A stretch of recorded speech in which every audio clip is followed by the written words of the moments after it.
Assalamualaikum warahmatullahi wabarakatuh. Nama saya Aida Faizatur Rahma. Di sini saya akan menyampaikan materi tentang pengertian kreativitas. Pengertian kreativitas menurut Santrok pada tahun 2002, kreativitas adalah kemampuan untuk memikirkan sesuatu dengan cara yang baru dan tidak biasa, serta melahirkan suatu solusi yang unik terhadap masalah-masalah yang dihadapi. Kemudian Mayesti pada tahun 1990 menyatakan bahwa kreativitas adalah cara berpikir dan bertindak untuk menciptakan sesuatu yang original yang berguna bagi orang tersebut atau orang lain. Selanjutnya, Jalajar dalam Munandar pada tahun 1999 mengungkapkan bahwa kreativitas berhubungan dengan kemampuan mencipta, mengadakan, menemukan sesuatu yang baru dan atau menghasilkan dengan keterampilan imajinatif. Kemudian selanjutnya Drevall dalam Hurlok 1978 mengungkapkan bahwa kreativitas adalah kemampuan seseorang menghasilkan komposisi, produk gagasan yang pada dasarnya baru dan sebelumnya tidak dikenal pembuatannya, dapat berupa imajinatif atau sintesis pemikiran yang hasilnya bukan perangkuman. Freeman dan Munandar dalam Suyanto 2005 mengemukakan bahwa kreativitas ialah ekspresi seluruh kemampuan anak. Oleh karena itu, maka kreativitas hendaknya dikembangkan sejak dini atau dari anak lahir agar perkembangan kreativitasnya berkembang dengan baik. Selanjutnya, dari Semiawan dan Munandar tahun 1999 berpendapat bahwa kreativitas adalah kemampuan anak memberi gagasan baru dan menerapkan dalam pemecahan masalahnya. Pada intinya, kreativitas adalah kemampuan seseorang untuk melahirkan sesuatu yang baru, baik berupa gagasan atau karya yang berbeda dengan apa sebelumnya. Kemudian dapat disimpulkan dari beberapa definisi di atas bahwa kreativitas adalah suatu mental individu atau kemampuan individu untuk menciptakan atau melahirkan suatu gagasan, produk, atau karya yang imajinatif dan baru serta original, yang berbeda dengan gagasan karya atau produk sebelumnya dan memiliki manfaat kegunaan untuk orang tersebut atau orang lain. Selanjutnya, hubungan kreativitas dengan intelijensi.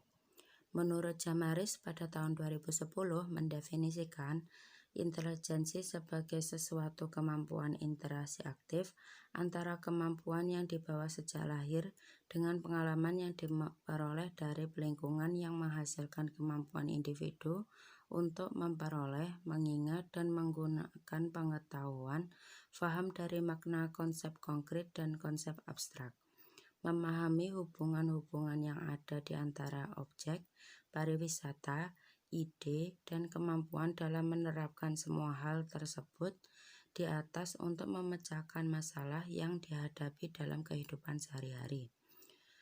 Kemudian Anita E. Wolfok pada tahun 1995 menyatakan bahwa menurut teori lama, intelijensi mengikuti 3 pengertian, yaitu yang pertama, kemampuan belajar. Yang kedua, keseluruhan pengetahuan yang diperoleh. Yang ketiga, kemampuan untuk beradaptasi secara umum. Selanjutnya, ada J.P. Chaplin pada tahun 1975 mengartikan bahwa intelijensi adalah kemampuan menghadapi dan menyesuaikan diri terhadap situasi baru secara cepat dan efektif.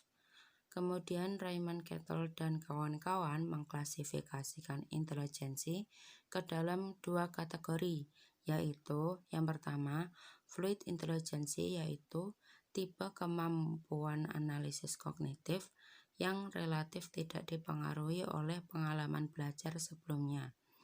Kemudian yang kedua, crystallized intelligence, yaitu keterampilan-keterampilan atau kemampuan nalar atau berpikir yang mempengaruhi oleh pengalaman belajar sebelumnya.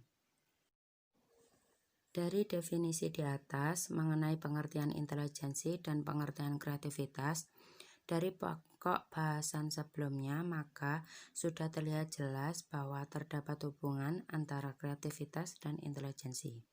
Karena kreativitas mengarah kepada penciptaan suatu yang bergantung pada kemampuan untuk mendapatkan pengetahuan yang sudah umum diterima. Pengetahuan tersebut kemudian diatur dan diolah ke dalam bentuk baru dan orisinal. Ia menggunakan kemampuan yang diterima sebelumnya dan ini bergantung pada kemampuan intelektual seseorang. Menurut Harlock tahun 1978. Tetapi kreativitas tidak sama dengan intelijensi. Dalam arti IQ, setiap anak kreatif memiliki intelijensi yang tinggi. Namun, anak yang memiliki intelijensi belum tentu kreatif, karena yang memiliki intelijensi tinggi belum tentu bisa mencipta. Contohnya, banyak anak yang pandai dalam pencapaian akademisnya, namun sedikit menunjukkan cara berpikir kreatif yang tidak sekedar memberikan keinginan guru. Menurut Harlock tahun 1978. Selanjutnya akan disampaikan oleh teman saya. Terima kasih. Assalamualaikum warahmatullahi wabarakatuh. Assalamualaikum teman-teman. Di sini saya Dwi Nur Aini mau melanjutkan presentasi dari teman saya yang sebelumnya.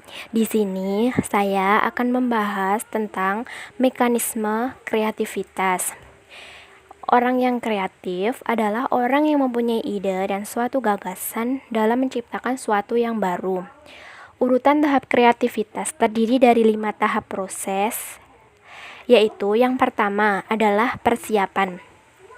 Seseorang yang mampu menciptakan kreativitas, pada dasarnya dia akan memiliki minat terlebih dahulu, dan dalam persiapan menuju kesuksesan harus dengan melakukan usaha yang keras. Yang kedua, konsentrasi. Orang kreatif ditunjukkan dengan kebiasaan yang serius dan pikirannya selalu berpusat dengan apa yang dia kerjakan. Orang kreatif memiliki daya konsentrasi yang cukup panjang. Tahap konsentrasi menjadi waktu untuk memusatkan, memilih, melakukan pengujian, dan dengan melakukan percobaan pada waktu awal, dan kadang tidak semuanya diakhiri dan tidak jarang juga akan mengalami sebuah kegagalan. Yang ketiga yaitu inkubasi. Inkubasi adalah proses beristirahat atau bersantai untuk meninggalkan kegiatan dalam waktu sejenak. Yang keempat, ilmuinasi. Ilmuinasi adalah penjelasan masalah yang muncul secara tidak terduga atau di luar yang kita pikirkan. Ilmuinasi akan menimbulkan reaksi yang sangat bahagia. Yang kelima, verifikasi atau produksi. Mewujudkan atau mengerjakan karya kreatif tersebut dengan memiliki sebuah kecakapan dalam bekerja baik secara individu atau secara kelompok. Yang selanjutnya, di sini saya mau membahas tentang ciri-ciri anak yang kreatif. Anak yang kreatif itu memiliki atau menunjukkan ciri-ciri sebagai berikut. Yang pertama, anak senang dengan lingkungan sekitarnya. Yang kedua, anak mampu mengamati dan memegang segala sesuatu yang ada di sekitarnya. Yang ketiga, anak memiliki rasa ingin tahu yang besar dan dia suka bertanya dan bahkan tidak berhenti dalam bertanya. Yang keempat, anak menyatakan pikiran dan perasaannya secara spontan. Yang kelima, anak suka berpetualang untuk menemukan hal-hal yang baru. Dan yang keenam, anak suka bereksperimen untuk mencoba sesuatu hal yang baru. Yang ketujuh, jarang anak merasakan bosan. Dan yang terakhir, anak memiliki imajinasi atau khayalan yang cukup tinggi. Bentuk kreativitas pada anak usia dini yaitu ada sebagai berikut. Yang pertama, berpikir kreatif. Di sini, anak mampu berpikir luas atau memiliki pengertian yang lain. Anak juga berpikir orisinil, yaitu anak mampu berimajinasi tentang bermacam-macam fungsi benda. Yang selanjutnya, anak mau berpikir terperinci, yaitu melaksanakan dan menyelesaikan tugas secara teliti dan terperinci. Anak juga mampu mengingat kejadian masa lalu dengan kuat dan biasanya menghubungkan masa kini dengan yang pernah dia lalui. Yang kedua adalah aspek sikap. Anak memiliki rasa ingin tahu yang besar dan suka untuk bertanya dan terbuka dalam situasi yang menurut dia belum pernah terjadi. Anak tertarik untuk menjawab pertanyaan. Anak senang mengungkapkan tentang cerita, pengalaman barunya, dan di sini anak memiliki rasa percaya diri yang sangat kuat. Anak juga berani dalam mencoba hal baru. Yang ketiga ada aspek karya. Anak mampu memodifikasi berbagai mainan yang ada di sekitarnya. Anak juga mampu menyusun karangan, tulisan, cerita, dan dengan memodifikasi kejadian yang sudah terjadi pada sebelumnya. Yang ketiga, di sini saya mau membahas tentang pendekatan 4P dalam pengembangan kreativitas. Apa sih 4P tersebut? 4P yaitu pribadi, pendorong, proses, dan produk. Dan akan saya jelaskan sebagai berikut. 1. Pribadi. Kreativitas mampu diungkapkan oleh masing-masing individu dengan cara berinteraksi terhadap lingkungan di sekitarnya. Dari proses pengungkapan diharapkan anak mampu menumbuhkan ide dan produk yang kreatif serta inovatif. Yang kedua, pendorong. Dalam mewujudkan bakat kreatif pada anak, perlunya dukungan dari lingkungan yang ada di sekitarnya, serta dorongan kuat dari dalam diri anak itu sendiri. Yang ketiga adalah proses. Memberikan kebebasan kepada anak untuk mengekspresikan dirinya, bahwa kreatif seperti memperbolehkan anak menulis, melukis, bahkan memperbolehkan anak melukis di dinding bangunan. Selagi tidak membahayakan dan merugikan orang lain, biarkan anak untuk berkreasi. Proses yang pertama adalah proses bersibuk diri secara kreatif tanpa cepat menuntut dihasilkan produk yang kreatif dan bermakna. Produk kreatif akan muncul saat proses berjalan yang disertai dengan fasilitas yang menunjang dan orang tua mampu menghargai anak dengan baik. Yang keempat, produk. Produk akan tercapai jika seseorang mampu menciptakan produk yang kreatif dengan adanya dorongan dari kondisi pribadi dan lingkungan dalam memperlibatkannya. Dengan adanya waktu dan sarana prasarana yang memadai, maka dapat dipastikan produk kreativitas akan timbul. Dan sebagai seorang tenaga pendidik, juga harus mampu menghargai produk yang dihasilkan oleh peserta didiknya, dengan cara memperlihatkan karya anak didiknya kepada orang lain untuk mengunggah minat anak untuk berkreasi karena dia merasa produknya dihargai dan diterima oleh lingkungannya. Cukup sekian ya dari saya. Selanjutnya presentasi akan dilanjutkan oleh teman saya. Baik, di sini saya Nita Windy Astuti. Saya akan meneruskan penjelasan dari teman saya yang sebelumnya tadi. Di sini saya akan menjelaskan tentang faktor pendukung pengembangan kreativitas dan faktor penghambat pengembangan kreativitas. Yang pertama, faktor pendukung pengembangan kreativitas. Kreativitas merupakan potensi yang dimiliki seseorang yang dapat dikembangkan. Adapun faktor yang mendukung pengembangan kreativitas, yang pertama faktor internal individu dan yang kedua faktor eksternal. Faktor internal merupakan faktor yang berasal dari dalam individu dan faktor eksternal merupakan faktor yang berasal dari luar individu atau lingkungan sekitar. Pertama, faktor internal individu. Faktor ini memiliki 4 poin khusus. Yang pertama, keterbukaan terhadap rangsangan dari dalam dan luar individu. Kedua, keterbukaan terhadap pengalaman. Ketiga, evaluasi internal. Dan keempat, kemampuan untuk bermain dan mengadakan eksplorasi. Yang kedua, faktor eksternal individu. Faktor ini memiliki 4 faktor khusus. Yang pertama, kebudayaan. Kedua, keluarga. Ketiga, lingkungan pendidikan. Dan keempat, orang tua. Pertama, kebudayaan. Kebudayaan dapat memupuk dan mengembangkan kreativitas dalam masyarakat yang menjadikan potensi besar untuk memajukan kreativitas anak. Adapun poin dalam kebudayaan ini. Yang pertama, tersedianya sarana kebudayaan. Kedua, menekankan pada becoming. Yang ketiga, memberikan kebebasan terhadap semua warga negara. Yang keempat, keterbukaan terhadap rangsangan kebudayaan yang berbeda. Yang kelima, adanya insentif dan penghargaan bagi hasil karya kreatif. Dan mungkin dari beberapa yang lain masih ada, cuma saya di sini akan menyebutkan hanya sebagian saja. Yang kedua, faktor keluarga.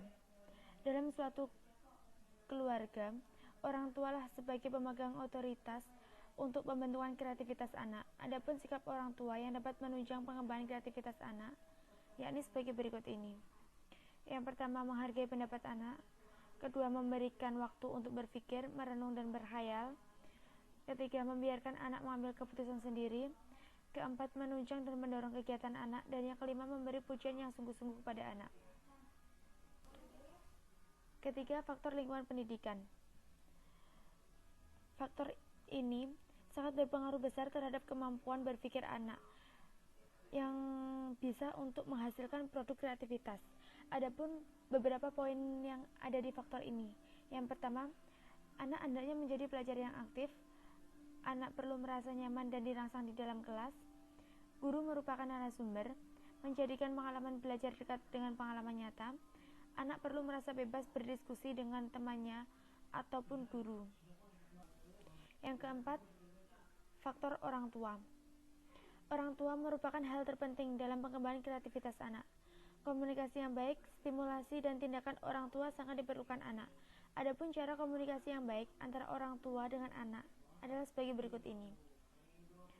Memberikan dukungan atau penerimaan kepada anak, membuka pembicaraan dengan anak, mendengarkan cerita anak dengan penuh perhatian, tidak menggunakan kata-kata jangan sebagai larangan, mencari perhatian anak sebelum mengajak bicara. Ya, faktor yang dapat meningkatkan kreativitas anak. Yang pertama, waktu, kesempatan menyendiri, dorongan dari orang dewasa, sarana, lingkungan yang merangsang, hubungan orang tua dan anak yang tidak posesif, cara mendidik, dan kesempatan untuk memperoleh pengetahuan. Selanjutnya, faktor penghambat pengembangan kreativitas. Yang pertama, evaluasi. Kedua, hadiah. Ketiga, persaingan. Dan keempat, lingkungan yang membatasi. Adapun manfaat kreativitas dalam kehidupan anak. Yang pertama, mewujudkan dan mengaktualisasi anak untuk dapat berkreasi. Kedua, sebagai kemampuan anak untuk melihat berbagai macam kemungkinan penyelesaian terhadap suatu masalah. Yang ketiga, menyibukkan dirinya dengan segala kekreatifannya dan juga menjadikannya lebih bermanfaat. Dan yang keempat, kreativitas bisa menjadikan hidupnya lebih berkualitas. Baik, ini adalah sebagian penjelasan dari kelompok kami. Apabila ada kurang lebihnya, kami mohon maaf. Akhiran, wassalamualaikum warahmatullahi wabarakatuh.